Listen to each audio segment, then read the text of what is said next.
You are listening to Mining Stock Education. We're working towards 2 million ounces at the end of this year.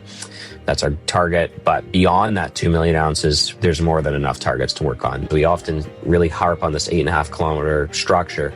But one of the things we don't often talk about is depth. So the core resource exists in 1.8 kilometers in the center of that 8.5 kilometer structure, but it only goes down to 200 meters and it's open at depth. There's exploration holes, historic ones, that end in mineralization. We've drilled holes over the last year that end in mineralization at depth below 200 meters. So there is true expansion potential to really expand this thing below the floor of the resource today. Thank you for tuning in to Mining Stock Education. I'm your host, Bill Powers, and in today's show, you're going to hear from a new sponsor with a new investment value proposition that's being presented to the market in the package of an old issuer. I'm talking about Scorpio Gold Corp. And if you look at Scorpio Gold Corp's chart, you see that they've been through more than one cycle. However, the investment value proposition that Scorpio is presenting to the market is new for this upcycle in gold. And the leader at its helm, Zayn Kalyan, joins me. You're a new leader and you put together this investment value proposition, which is different than the last gold cycle. So Zayn, let's start there. How did you become the head of Scorpio Gold Corp, and what is the investment value proposition? Well, yeah, Bill, thank you for having me. And I got to say, this is my first true gold cycle. Obviously, there might have been a little bit of a blip there in 2020, and that was kind of the first experience I had with what looked like was going to be a good bull market, but it's nice to actually be in a real one now. So Scorpio Gold's company, it's been around since 2009. Produced nearly 300,000 ounces between 2011 and 2020. I kind of came to the company in 2023. I'd optioned a exploration project directly adjacent to the company's Mineral Ridge mine, which was the producing asset. And we saw a huge opportunity with Mineral Ridge actually at the time, and started talking to Scorpio, kind of realized that they were in a really tough place financially. It was a very tough market at the time. This was called mid 2023. Stepped in, put together a private company that lent them some money to kind of keep themselves afloat, and then structured a transaction to take over the company as management, as CEO, and brought in a really strong set of investors, restructured the cap table, and very fortunate to do so. Don't think the timing could have been any better. And we spent a lot of 2024. We closed our transaction in early 2024, February 2024, almost exactly 2 years ago. Put us in a really strong position to really look at the assets hard. And what we realized is that Manhattan, which is the asset that Scorpio is solely focused on today, really was the prize. And we sold Mineral Ridge off and really kind of repositioned everything. So my background is actually as a software engineer. I sold a company in 2017, had made some money. I was living in Vancouver, had the opportunity to invest in a couple of junior mining exploration companies, started to kind of learn about the industry, and that was kind of my first exposure to it. And then that kind of led me to find this project in Nevada adjacent to Mineral Ridge, and ultimately led me to taking over Scorpio. And it's been a great ride. Scorpio it's a great company. We've built a great team. I can't thank our shareholders. We have very strong core shareholders. The 30 people who helped me take over this company in 2024 are still our same core 30 shareholders, and they're very committed to the vision that we have. And I'm just happy to be at the helm here executing it. One of those shareholders I met at the conference in Quebec City where you and I first met last summer, and he said that he wasn't going to invest unless you got rid of the Mineral Ridge asset and focus solely on Manhattan. Now, Manhattan, for those that don't know, we're talking about Nevada. This is 10 miles or 15 kilometers south of Round Mountain, Kinross's gold mine, which has produced about 16 million ounces, so you're on trend with that. But you newly consolidated about 8.5 kilometers of strike where it's never been contiguously consolidated. So that is the opportunity that you're presenting to the market. What is on this trend, right? Correct. Yeah. So Manhattan is really the combination of two past producing assets, one being the Manhattan mine, which Scorpio acquired from Kinross in 2021, and two being the Gold Wedge mine, which Scorpio acquired from Waterton in 2011. So throughout the last 15 years, 15 years, Scorpio and Kinross kind of went back and forth to try to acquire each other's projects. You really needed both pieces of land and both properties to really make the resource work. Scorpio got the benefit of being able to consolidate the most, call it 85% of the Manhattan district in 2021. And we're very fortunate to put out a very strong resource, call it in the second half of last year, September of last year. It's a 740,000 ounce open pit resource, pick and strained, primarily at surface at 1.26 grams per ton average grade. And that 1.26 grams per ton average grade is really important for us. It's something that we really try to emphasize when we talk about the project and kind of highlight the key differences in how this asset stands out. And that's really just driven by the fact that it's double the average grade of an open pit resource in Nevada, over double the average grade. And that, I think, is something that does make it very unique.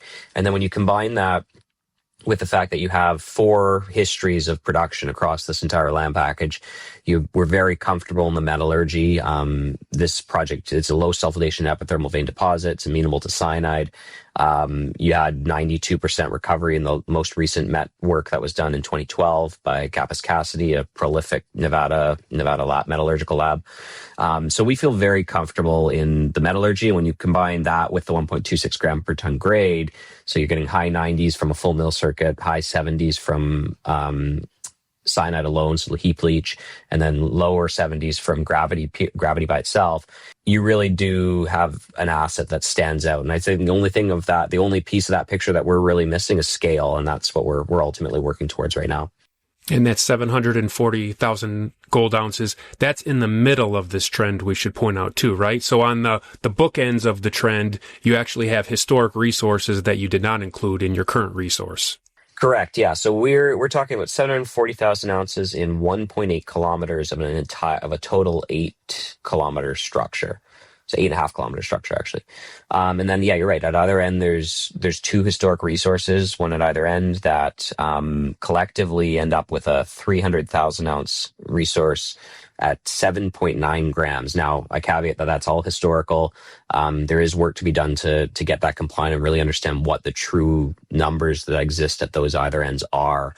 And that's the work that we're doing now. So we're very aggressively drilling. The next 12 months is going to be marked by a lot of catalyst, and that catalyst will be delivered in the form of aggressive drilling. So we have 3 drills out in the field today, very focused on adding ounces in the core resource area. So building that 740,000 ounces in the 1.8 kilometer core to over 1 million. And there's kind of a very clear path to do that with 400,000 ounces of uncategorized blocks that we did not include in the resource. So that's kind of the immediate goal. But then alongside that, there's the historic resources that kind of bookend the project and also extend it. And those are zones that we're just starting to step out on. We kind of left a little bit of an Easter egg in the news that we put out today talking about Black Mammoth. We have had a drill out at Black Mammoth, which is directly adjacent to the highest grade part of our resource, the underground. And that Black Mammoth target is very exciting. It's never really been fully explored, never been drilled properly.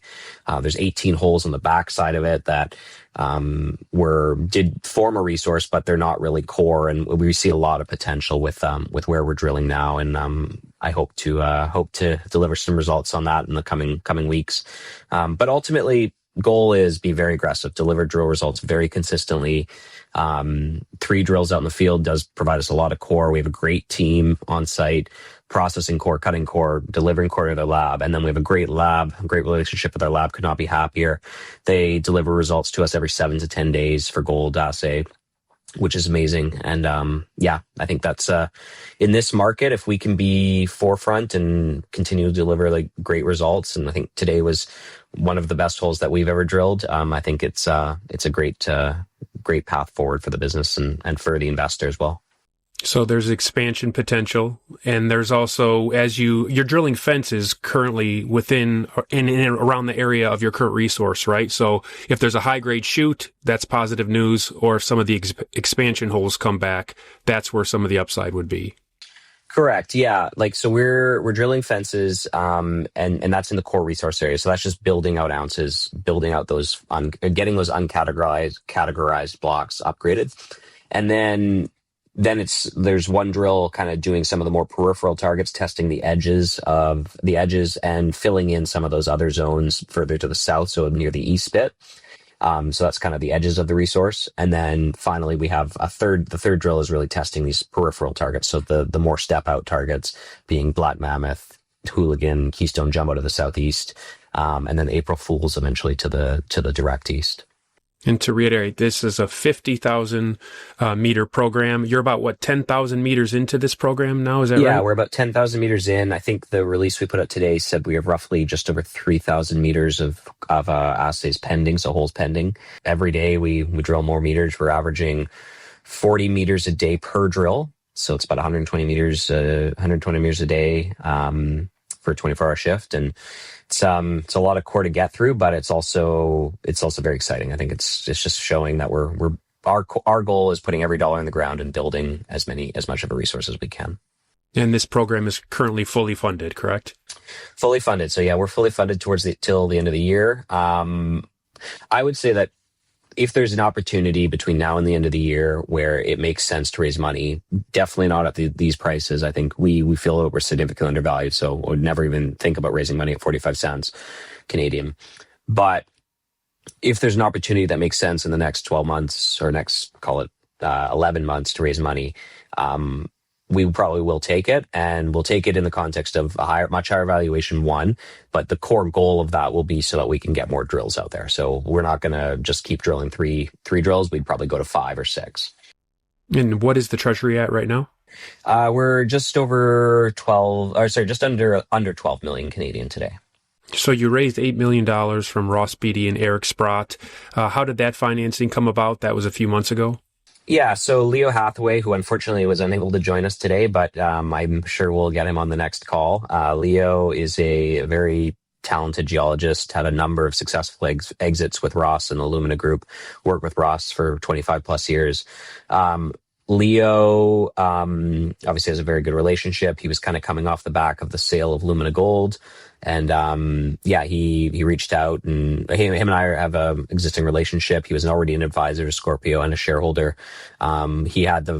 We took him down to site in January of 2025, and he was very motivated by what he saw, and that kind of led to where we sit today. So he's been very involved, and he on the back of putting out our maiden resource, he talked to Ross, and Ross got involved, and Sprott on the back of that, and it's been could not be happier to have the two legendary, very strong shareholders on our cap table. Using a skeptical lens, sometimes you see advisor on a corporate presentation and their name is there, but they make no contribution to the company. Like, what level of commitment is Leo bringing on a week-by-week basis? Yeah, so Leo's no longer just an advisor. He's a full director of the company. His title is Executive Technical Director, so he's a executive and a director on the board. And he's very hands-on, so he's spending 90% of his day on Scorpio. So in terms of the treasury, you also have some warrants that are being exercised. When do those warrants expire, and what should that bring into the treasury? Yeah, so there was 40 million warrants that we had printed in 2024, in February 2024. Those all expire. The last tranche of them expire on the 23rd of this month, so February 23rd, 2026. As of today, there's probably about 8 million of those left. So they're almost all the way through them. That 8 million that's left are held by very strong shareholders. So people who are not selling to exercise, they're very long, very committed to what we're building.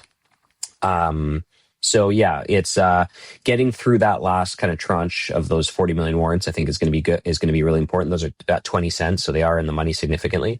And I think that'll kind of take a little bit of the pressure that we've experienced over the last 6 months. We've seen our stock move, obviously, but there has been a kind of continued churn, and I think getting past that will make a big difference. So that's imminently going to happen.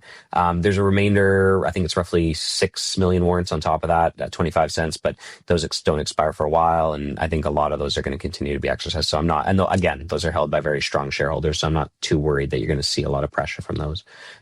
So yeah, ultimately we're feeling very confident, coming out of this warrant exercise, going into March, going into PAC. I think we'll be in a really strong place. And if we can continue to deliver good results like we did today and continue to build the resource, I think there'll be a lot of accretive value for shareholders. In addition to those geological catalysts that you've mentioned to me that actually excites me in terms of what it can do for your valuation is the multi-jurisdictional disclosure system between the U.S. and Canada that allows you to uplist as, let's say, the NASDAQ. And I've seen companies that I thought should only be valued at a couple $100 million actually receive billion-dollar valuations just because they made it to New York. So that's a catalyst in the corporate side of the business. Is there anything you can share there? Yeah, so it is a process we're going through. I couldn't agree more. I think being a U.S. asset, being in Nevada, there's very few opportunities, and you can correct me if I'm wrong here, but I think there's very few opportunities for American investors or even global investors for that matter, be able to get access to a purely American exploration story of our size and opportunity on the U.S. primary exchanges. So you have a lot of companies on the OTC that are Canadian primary listed, but there's very few companies in kind of our bracket of $100 million market cap that exist or traded on primary exchanges. And I think in this market, I think there is appetite for that. I heard Robert Friedland in the White House in the Oval Office last week talking about the fact that only 1% of the listed companies of the S&P 500 are mining companies. And I think there is this kind of ignorance towards assets and companies that are developing mining projects. And I think having something that's US listed will get the investors' attention, especially from a retail audience. But then beyond that, also obviously a institutional audience too. So the MJDS listing is in the works. We're getting close. There's some optionality there too. I think typically with an MJDS listing, you have to do a consolidation to meet the minimum share price requirements. While we are looking at a consolidation, I think there are other options. There's a new process that's available to Canadian companies that allows them to list depository receipts, which would allow us to list on a 10-for-1 basis in the US, a 10-for-1 basis, a depository receipt that represents 10 common shares in Canada, and then maintain our Canadian share structure. So it's an interesting tool available to us. I think we are exploring both options. I think I don't want to sway investors off from saying, oh, like they're doing a consolidation, I'll wait till that happens. I think if we're going to do a consolidation, we're only going to do so with immense momentum. We don't want this thing revalued or anything like that. We're pushing higher and we're going to get the stock really moving. And then with the US, on the US side, I'd say that being able to trade on the consolidated basis in the US, I think it's a really good option to kind of protect that downside risk. So I've invested in miners on the NASDAQ with the ADR, some Australian miners that traded. Typical. Yeah. So, and it worked out well. Yeah. At least in my experience. Yeah. I'm happy to hear that. Yeah. In my experience. And when I met you in Quebec City, Zayn, I don't think I've told you this, but I also met with a pre-IPO on the NASDAQ company. And shortly after the Quebec conference last June, they IPO'd on the NASDAQ. And I kid you not, they received over a $3 billion valuation at IPO. Now, it came down dramatically after that, but I couldn't believe the capital that was exchanging hands in those shares and what it received. And then the market cap is closer to like maybe 2 million today. But that just goes to show you the power of accessing that market, that there can be a revaluation just on that, as we've been saying. For sure. And I'd also add to that you can, I think the unique thing with that as well is what we're going to do is we're not intending on doing any kind of capital raise with that uplist or with that cross list. And I think that gives us, there's a lot of discussion about the fact that you can do this, you get a lot of access to capital by doing a US listing. But often maybe the quality of some of that institutional capital is not always there, and the incentives are not necessarily the same as what a retail investor is investing in. So I think doing the cross list without raising the money and then looking at our optionality on the back of that, I think does give us a leg up. So I'm not looking at having a ton of pressure or doing a big raise and getting a big bunch of distribution with the listing up front. I think we'll be in a unique position by just doing the cross list and then evaluating our opportunities thereafter. In the ownership, what percentage ownership do you have of the Manhattan district? So Manhattan district, depending on what the limits of that because you pieced it together, maybe 85%. There is ground that we would like, and there's ground that there's kind of one last kind of piece of key ground that we're working on. But no, aside from that, it's yeah, we have the majority of it, and we have more than enough ground to work with, right? Like the resource that we're talking about building, we're working towards 2 million ounces at the end of this year.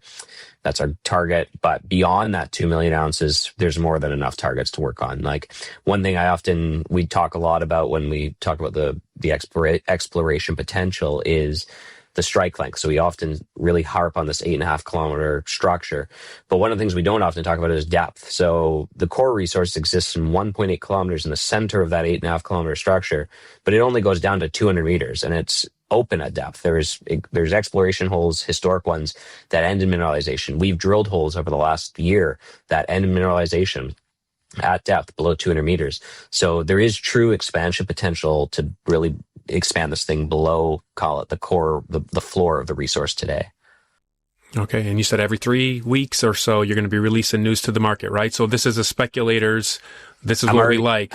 Yeah. I'm already beating myself on that. So we did, I think we did last Friday, we did today, so we're already ahead of that, and I think I'm confident we could probably keep that cadence going too. And today's, I should note, we're recording this on Wednesday evening, my time, on February 11th. Scorpio Gold drills 36.82 meters, grading 5.22 grams per ton gold from 127 meters along the Reliance Trend at Manhattan. You want to conclude with commentary on that hole? That's a good hole. Your shares spiked 28% today because of it. Yeah, so that hole was in the core resource area. It was on the Reliance Trend. Basically, as I described, kind of that 400,000 ounces of resource that were focused on upgrading. It was in that core zone. That area is very interesting to us. I think it's low hanging fruit. But it was nice to kind of get that grade. So we were upgrading blocks that we kind of had in the resource, but we're not unable to include because the drill spacing was too wide, and being able to upgrade them with that kind of outsized grade was really great. So we're very happy with that. Okay. The company again is Scorpio Gold. We're going to be covering them over the next year as a show sponsor. Website is ScorpioGold.com. Ticker symbol on the Venture Exchange in Toronto, SGN, and on the OTCQB for United States listeners, SRCRF. Thank you for this overview, Zayn, and I look forward to following up with you. Great. Thanks, Bill. Happy to be here.